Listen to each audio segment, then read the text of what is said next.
On a quiet Sunday night in October 1989, three boys pedaled their bikes down a dark country road in St. Joseph, Minnesota. They'd just rented a video from the convenience store, laughing about which movie they'd picked. Then, in an instant, everything stopped. A masked figure stepped out of the shadows. Two of those boys would make it home that night. One would vanish without a trace. For 27 years, America would search for answers. What they finally discovered would be far more disturbing than anyone imagined. Before we dive into today's story, drop a comment letting us know where you're watching from, and make sure to subscribe to Seek Stories for more mysterious disappearance cases. St. Joseph, Minnesota, was the kind of place where people still left their doors unlocked. A small town of about 6,000 people, nestled in the farmland of central Minnesota, about 75 miles northwest of Minneapolis. The kind of community where neighbors knew each other's names, where kids could ride their bikes until dark, where the biggest excitement might be a Friday night football game. The Wetterling family lived on a quiet cul-de-sac at the edge of town. Jerry and Patty Wetterling had 4 children, and by all accounts, theirs was a happy, normal household filled with the usual chaos of family life. Jerry worked in healthcare, Patty stayed home with the kids.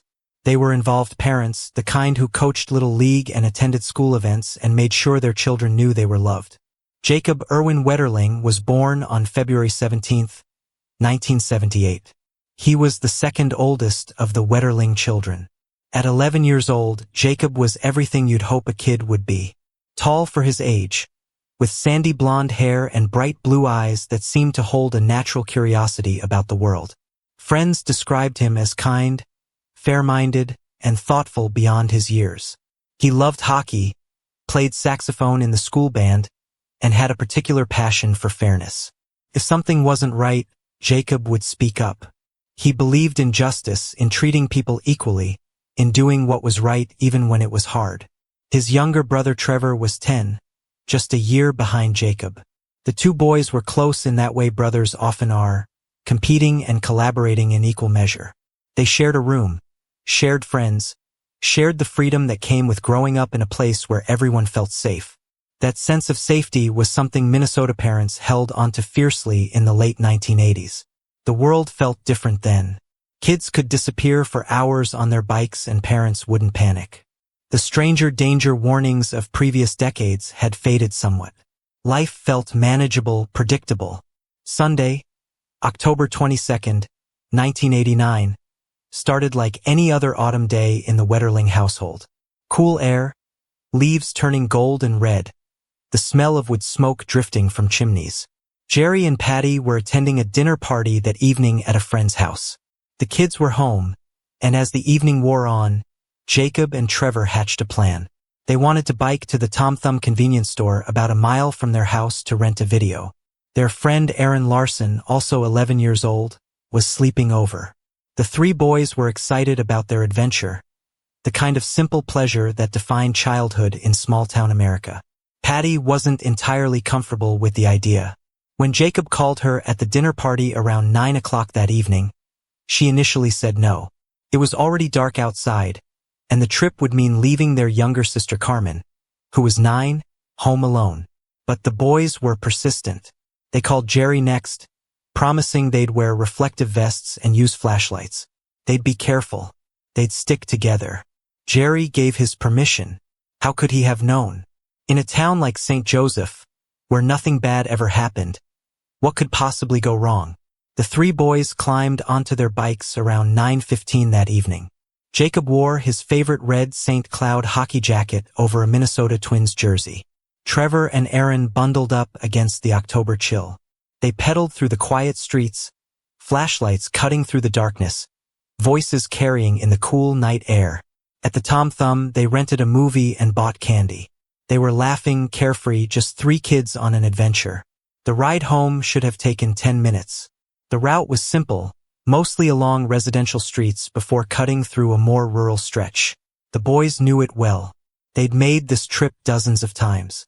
But on this particular night, about half a mile from the Wetterling home, their path would intersect with something evil. The road they were traveling was a dead-end gravel drive, darker than the main streets, flanked by trees and fields. It was the kind of place that felt isolated even though homes were nearby. As the boys pedaled through the darkness, their bicycle headlights bouncing, none of them noticed the car parked in a nearby driveway. None of them saw the figure watching them approach. And then, without warning, everything changed. That night, the boys encountered someone who should never have crossed their path. A figure wearing a mask stepped into their path and forced them to stop. The man made threats. He separated the boys, sending Trevor and Aaron running into the woods in different directions, terrified and confused. Jacob didn't run. The man took him.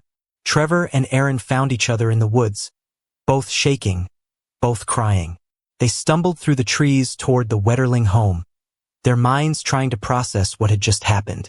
When they burst through the door, words tumbling out in a confused rush, Carmen initially thought they were playing a joke. But the terror on their faces was real. The scratches, the tears, the way their voices broke when they tried to explain. Jacob was gone. A man had taken him. Carmen called her parents. Jerry answered the phone at the dinner party, and the words his daughter spoke made no sense at first. Jacob taken? By a stranger? They were already running for the car before Carmen finished the sentence. At 9:32 that evening, the Stearns County Sheriff's Office received a call about a missing child in St. Joseph. Within 6 minutes, officers were at the scene. Deputy Bruce Bechtold arrived first, his patrol car skidding to a stop where the boys pointed out the location. He could see the bikes in the ditch, could see the terror in Trevor's and Aaron's eyes. This wasn't a misunderstanding. This wasn't a prank. Something terrible had happened here. The immediate response was swift and massive. Officers fanned out across the rural landscape, flashlights cutting through the darkness. They found tire tracks on a long driveway adjacent to the road. They found footprints, both adult and child-sized, in the soft dirt. They found the exact spot where 3 boys had been forced to the ground. But Jacob? There was no sign of him. No clothing. No evidence. Nothing that indicated where he might have gone or what direction had been taken. By midnight, the search had expanded exponentially. Law enforcement from multiple agencies converged on St. Joseph. The National Guard was activated. Helicopters with searchlights swept across fields and forests. Volunteers organized search parties, combing through every inch of the surrounding area. If Jacob was out there, injured or hiding, they would find him. They had to find him. But as the night stretched into morning, hope began to dim. Jacob should have been somewhere. Even if something terrible had happened, there should have been some trace. Instead, there was only silence, the quiet darkness of rural Minnesota, and a little boy who had simply disappeared. Patty and Jerry Wetterling lived through every parent's worst nightmare that night. The initial shock gave way to a kind of desperate action. Patty described it later as moving through thick fog, every action taking enormous effort, every breath painful. When police asked for a photograph of Jacob to distribute, Patty walked to the wall where school pictures of all 4 children hung in frames. She had to remove Jacob's photo, leaving a blank frame on the wall. That empty space became a symbol of everything that had been taken from them. Jerry paced, making phone calls, coordinating with law enforcement, doing anything to feel useful. But inside, both parents were confronting the unthinkable. Somewhere out there, their son was with a stranger who had threatened children. Was Jacob frightened? Was he hurt? Was he still alive? The questions were unbearable, but not knowing was worse. By morning, St. Joseph had transformed into something resembling a military operation. News crews arrived from Minneapolis, then from around the state, then from national networks. The story of a boy taken from a quiet Minnesota town struck a nerve across America. This wasn't supposed to happen in places like St. Joseph. This was every parent's deepest fear made real. Trevor and Aaron were interviewed extensively by investigators. They described everything they could remember. The man's voice, his approximate height, maybe 5'9" or so, his clothing, dark and nondescript, the stocking cap that obscured his face, the way he'd commanded them. Every detail mattered. Every fragment of memory might be the clue that brought Jacob home. FBI agents arrived and established a command center. Agent Al Garber took charge of what would become one of the most intensive investigations in Minnesota history.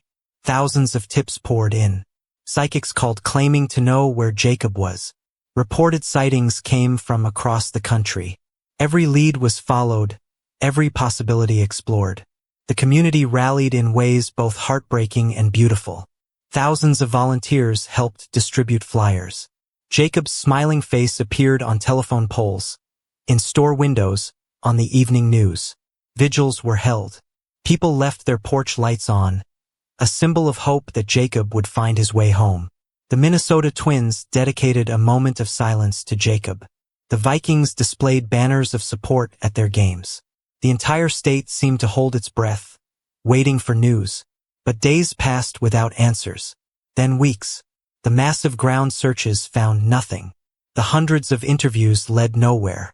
Every promising tip evaporated under investigation. It was as if Jacob had been swallowed by the earth itself. What investigators didn't know, couldn't have known that terrible night, was that the person who took Jacob had done something similar before. And he would continue to evade justice for nearly 3 decades, hiding in plain sight in a small town just 30 miles away. The investigation into Jacob Wetterling's disappearance became one of the longest and most complex missing child cases in American history. In the hours and days after Jacob vanished, law enforcement pursued every possible angle with an urgency driven by the knowledge that time was their enemy. FBI behavioral analysts created a profile of the likely suspect. They believed he was a white male between 25 and 35 years old, probably employed in a low-skill job or possibly unemployed. The profile suggested he'd recently experienced some high-stress event in his life that might have triggered his actions. The way he'd behaved indicated he might have attempted something similar before. The commanding, almost military way he'd given orders suggested possible military or law enforcement background. The profile would later prove eerily accurate. Within the first week, investigators interviewed hundreds of people. Individuals with concerning histories in the area were questioned and re-questioned. Anyone with any history of inappropriate behavior toward children found themselves under scrutiny. The problem was that in 1989, there was no comprehensive registry for tracking such individuals. Monitoring known offenders was a patchwork effort at best. Among those early interviews was a man named Danny Heinrich. 26 years old, unemployed, living in his father's house in the nearby town of Painesville, about 30 miles from St. Joseph. Heinrich had been questioned on December 16, 1989, less than 2 months after Jacob's abduction. The FBI asked him where he'd been on the night of October 22nd. Heinrich said he couldn't remember. When asked about other dates, he gave similarly vague answers. Investigators took a DNA sample from Heinrich. They noted his physical description: 5 feet 5 inches tall, about 160 pounds, brown hair, brown eyes. They made a note that he drove a blue Mercury Topaz, though by the time of the interview, it had been repossessed months earlier. Then they let him go. There wasn't enough evidence to hold him, and in the chaos of hundreds of tips and dozens of potential suspects, Danny Heinrich became just another name in an ever-growing file. What investigators didn't know was that Heinrich had a history they were only beginning to uncover, and that history pointed to a pattern of concerning behavior that had been escalating for years. The breakthrough in understanding that pattern wouldn't come from law enforcement. It would come from a blogger named Joy Baker, but that discovery was still more than 2 decades away. In the immediate aftermath of Jacob's disappearance, investigators did learn about another case that bore striking similarities. On January 13, 1989, roughly 9 months before Jacob was taken, a 12-year-old boy named Jared Skirl had been taken in the nearby town of Cold Spring, about 10 miles from where Jacob would later be abducted.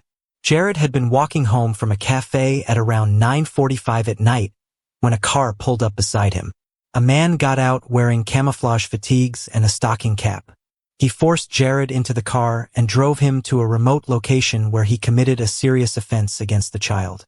When he was finished, he threatened Jared and told him to run and not look back. The similarities to Jacob's case were impossible to ignore. The timing, around 9 or 10 at night. The stocking cap disguise. The command to run and not look back. The threat. The pattern of behavior. Investigators strongly suspected the same person had been involved in both incidents. But there was a crucial difference. Jared had survived and returned home. Jacob had not come home. Still, leads continued to go nowhere. Months turned into years. The massive search efforts gradually diminished. The National Guard went home. The national media moved on to other stories. But the Wetterlings never stopped searching, never stopped hoping, never stopped demanding answers. Patty Wetterling, in particular, channeled her grief into action. For months after Jacob's abduction, she and Jerry founded the Jacob Wetterling Foundation, dedicated to preventing crimes against children and supporting families of missing children. Patty became the face of a movement, appearing on national television, testifying before Congress, meeting with lawmakers. Her message was urgent and clear. The system had failed Jacob, and it was failing countless other children. Something had to change. In 1994, largely due to Patty's tireless advocacy, Congress passed the Jacob Wetterling Crimes Against Children and Sexually Violent Offender Registration Act. For the first time, federal law required states to establish registries tracking individuals convicted of certain offenses. It was groundbreaking legislation that would pave the way for other child safety laws, including Megan's Law in 1996 and the Adam Walsh Child Protection and Safety Act in 2006. Jacob's name became synonymous with protecting children, even as the mystery of what happened to him remained unsolved. But behind the public advocacy, behind the foundation work and the legislative victories, the Wetterling family was drowning in ambiguous loss. Jacob wasn't confirmed deceased, as far as they knew. But he wasn't alive either. He existed in a limbo that made grief impossible to process. Every holiday was torture. Every birthday was agony. Trevor struggled with survivor's guilt, replaying that night over and over, wondering what he could have done differently. The entire family existed in a state of suspended animation, waiting for answers that never came. Meanwhile, in Painesville, Danny Heinrich was living his life. After Jacob's disappearance, people who knew Heinrich noticed changes in him. He'd lost about 60 pounds in the months before Jacob was taken, but in the months after, he rapidly gained it all back. To investigators who would later review the case, this pattern suggested someone trying to alter their appearance to avoid detection, then relaxing once they felt they'd gotten away with something. In 2010, a woman named Joy Baker started a blog called Joy the Curious. She was a marketing professional with a passion for unsolved mysteries, and Jacob Wetterling's case had haunted her since childhood. As Baker dug into the old newspaper archives, she discovered something that had been overlooked or forgotten. A series of unsolved incidents involving boys in Painesville between 1986 and 1988. The pattern was chilling. At least 8 incidents, all within a few blocks of each other. Boys being grabbed while walking or riding bikes. A man in dark clothing, sometimes described as heavy or pudgy.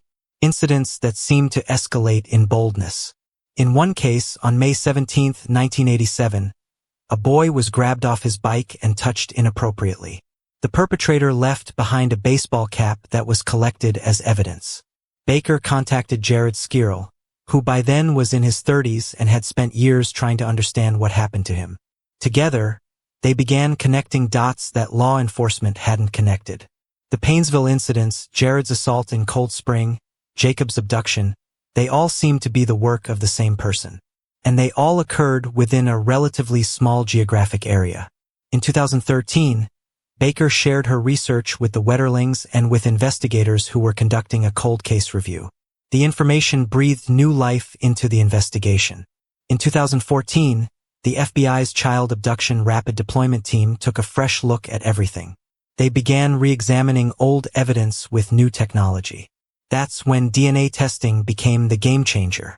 The sweatshirt Jared had been wearing during his assault in January 1989 had been preserved. In 2012, new DNA testing found a profile on the shirt's wrist area. In May 2015, that DNA profile was compared against samples that had been collected years earlier from various suspects. The result was stunning. The DNA matched Danny Heinrich, the man who'd been interviewed way back in December 1989 and then largely forgotten. The The match was so strong that investigators determined it would not occur more than once among unrelated people in the entire world population. They had their man. But there was a problem. The statute of limitations for Jared's case had expired. Heinrich couldn't be charged with that offense, no matter how solid the evidence. Investigators needed another way to get to Heinrich. On July 28, 2015, they executed a search warrant at his home in Annandale, a small town where he'd moved in the years after Jacob's disappearance. They were looking for any evidence connecting him to Jacob or Jared. What they found instead were binders full of illegal images. Hundreds of images depicting the exploitation of children. Danny Heinrich was arrested on October 28, 2015, on federal charges related to child exploitation material. 25 counts, each one carrying serious prison time. He was held without bail. And for the first time in over 25 years, investigators had leverage. They had Heinrich in custody. They had evidence of his crimes. And they were determined to get answers about Jacob Wetterling. For months, negotiations took place behind closed doors. Federal prosecutors wanted to know what happened to Jacob. The Wetterling family wanted to know what happened to their son. Heinrich's attorneys knew their client faced decades in prison on the charges alone. Could they work out a deal? The plea negotiations were excruciating for the Wetterlings. The idea of Heinrich getting any kind of deal, of not being charged with taking Jacob's life, was almost unbearable. But Patty and Jerry were pragmatic. They'd spent 27 years not knowing. They'd spent 27 years wondering if Jacob was alive somewhere, if he'd been trafficked, if he was suffering. The not knowing was its own kind of torture. If Heinrich would tell them what happened, if he would lead them to Jacob, they could at least have closure. They could bring their son home. They could finally grieve properly. After much agonizing, the family agreed to support a plea deal. In late August 2016, Heinrich's attorneys reached out to prosecutors with an offer. Heinrich would plead guilty to one count related to the exploitation material. In exchange, the other 24 counts would be dropped, and more importantly, he would confess to what happened to Jacob Wetterling. He would tell investigators everything. He would lead them to where he'd hidden Jacob's remains. And he would face no additional charges related to Jacob's case. On September 1, 2016, Danny Heinrich took investigators to a rural area near Painesville, not far from where he'd been living in 1989. He led them to a pasture, to a spot near a grove of trees by an old gravel pit. He told them to dig there. The excavation began. Within hours, investigators found clothing, Jacob's red St. Cloud hockey jacket, his Minnesota Twins jersey. Then they found what they'd been searching for all these years. Human remains that had been buried for 27 years. On September 3rd, dental records confirmed what everyone already knew in their hearts. Jacob Erwin Wetterling had been found. He was finally coming home. Out of respect for the Wetterling family and Jacob's memory, this documentary will not revisit the specific details of what happened that night. What matters is understanding the resolution of the case and the impact it had on everyone involved. On September 6, 2016, in a packed federal courtroom in Minneapolis, Danny Heinrich stood before Judge John Tunheim and accepted responsibility for Jacob's disappearance. After 27 years of silence, the truth was finally being told. In court, Heinrich provided a detailed account that was documented in the legal record. The confession confirmed that after taking Jacob from that rural road, Heinrich drove to a remote location. The legal proceedings established that Jacob did not survive that night. Heinrich admitted to concealing what he'd done and where Jacob's remains had been hidden for nearly 3 decades. During the hearing, one detail emerged that captured the heartbreak of what happened. At some point during his ordeal, Jacob had asked a simple question: "What did I do wrong?" That question, from an innocent child trying to understand the incomprehensible, said everything about who Jacob was. He hadn't done anything wrong. He never did anything wrong. He was just a boy who wanted to rent a video with his brother and friend. For 27 years, while the Wetterlings searched desperately for answers, while Trevor lived with survivor's guilt and nightmares, while Patty became a national advocate for missing children, Danny Heinrich knew exactly where Jacob was. He'd always known. And he'd said nothing. As the court proceedings concluded, Jerry and Patty Wetterling sat in the front row, holding hands. Tears streamed down their faces. Finally, after 27 years of not knowing, they had answers. But the answers brought their own kind of pain. At a news conference after the hearing, U.S. Attorney Andrew Luger stood with the Wetterlings and other law enforcement officials. His voice was heavy with emotion. "Finally, we know," he said. "We know what the Wetterling family and all of Minnesota has sought to know since 1989. We know the truth. But knowing the truth came at a cost." Under the terms of the plea deal, Danny Heinrich would never face charges related to Jacob's case. The maximum sentence he could receive was 20 years on the charges related to exploitation material. 20 years for taking an 11-year-old boy's life. 20 years for 27 years of torment inflicted on a family. It didn't feel like justice to many people. Patty Wetterling understood the anger, but she tried to focus on what they'd gained. It was incredibly painful to know his last days, his last minutes, she told reporters. But they finally had Jacob back. They could finally lay him to rest. They could finally grieve. The confession also brought some measure of closure to Jared Skirl, who'd lived for decades knowing he'd survived an attack that might have been connected to Jacob's case. Heinrich's statement confirmed what investigators had long suspected. The same man who took Jacob had attacked Jared 9 months earlier. If Heinrich had been caught then, if the investigation had moved faster, Jacob might still be alive. There was also vindication for Joy Baker, whose independent research had helped crack the case wide open.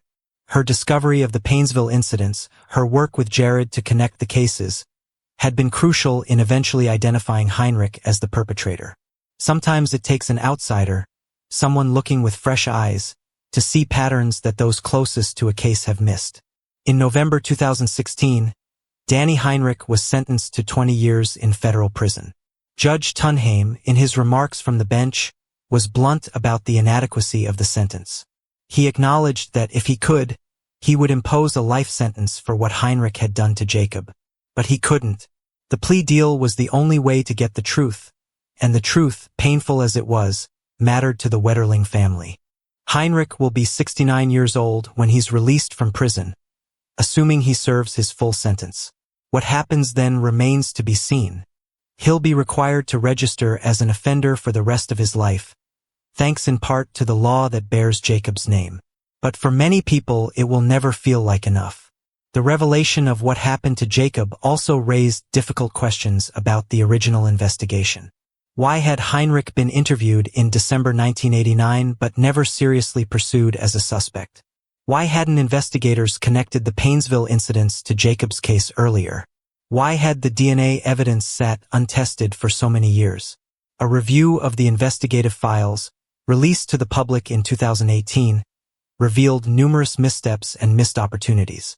Heinrich had been on the radar from the beginning. His physical description matched witness accounts. His car tires matched tracks found at the scene. He had no alibi. He'd acted nervously during interviews. Yet somehow he'd slipped through the cracks of the investigation. The mistakes were painful to confront, but they also led to important changes in how missing child cases are handled.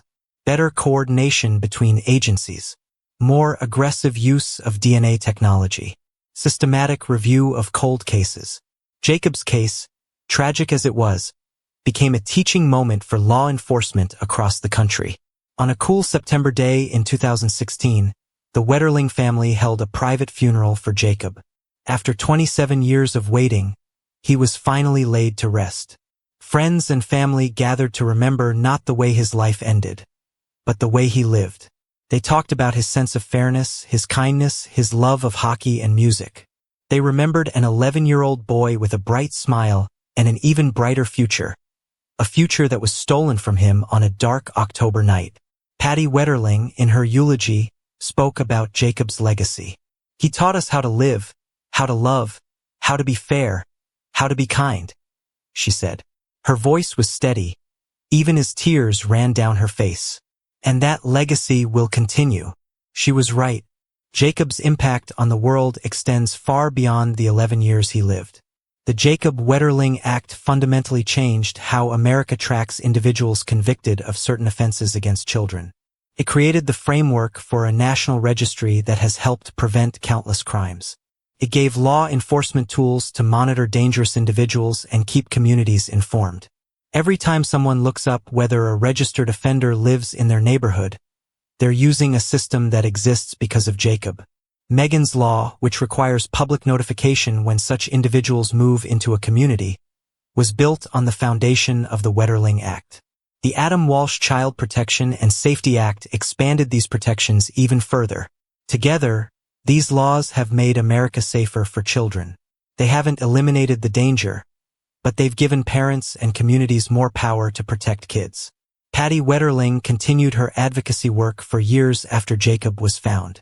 She served on the board of the National Center for Missing and Exploited Children for over 20 years, eventually becoming its chair. She helped create Team Hope, a support group for families of missing children. She trained law enforcement officers across the country on how to work with families during investigations. She turned her family's tragedy into a mission to help others. In 2023, Patty published a memoir titled Dear Jacob, A Mother's Journey of Hope. Co-written with Joy Baker, the book chronicles the 27-year search for Jacob and the aftermath of finally learning the truth. It's a raw, honest account of a mother's grief and resilience. Every October 22nd, the anniversary of Jacob's abduction, people across Minnesota leave their porch lights on in his memory, just as they did in the weeks after he disappeared. It's a tradition that's spread beyond Minnesota, a simple gesture that says we remember, we care, we won't give up on missing children. Trevor Wetterling, who witnessed his brother's abduction and lived with that trauma for nearly 3 decades, has found his own way to honor Jacob's memory. He speaks occasionally about the importance of mental health support for survivors and families of victims. The burden he carried for so long, the guilt and nightmares, took years of therapy to process.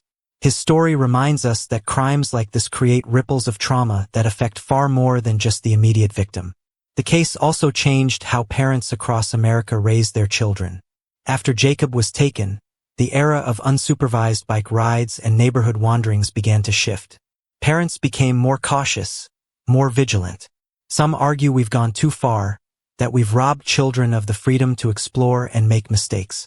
Others say the caution is necessary, that we live in a different world now. The truth probably lies somewhere in between. Jacob Wetterling was 11 years old when his life was taken from him. He should have grown up. He should have played high school hockey, graduated, maybe gone to college. He should have had a career, a family, a life filled with all the ordinary joys and sorrows that make up a human existence. Instead, he became a symbol, a name on a law, a face on a missing poster that hung in convenience stores for decades. But he was more than that. He was a real boy, with hopes and dreams, with friends who loved him, with a family who never stopped searching. And in the end, that's what matters most. Not how his life ended, but how he lived, and how his memory continues to protect children he never met, in places he never visited, long after he's gone. Jacob's hope lives on, and that, perhaps, is the greatest legacy of all. Thanks for watching until the end. It really means a lot. If this story caught your attention, don't forget to like, share, and drop your thoughts in the comments. I'd love to know what stood out to you most. And of course, make sure to subscribe to Seek Stories and hit the bell so you never miss the next mystery. See you soon.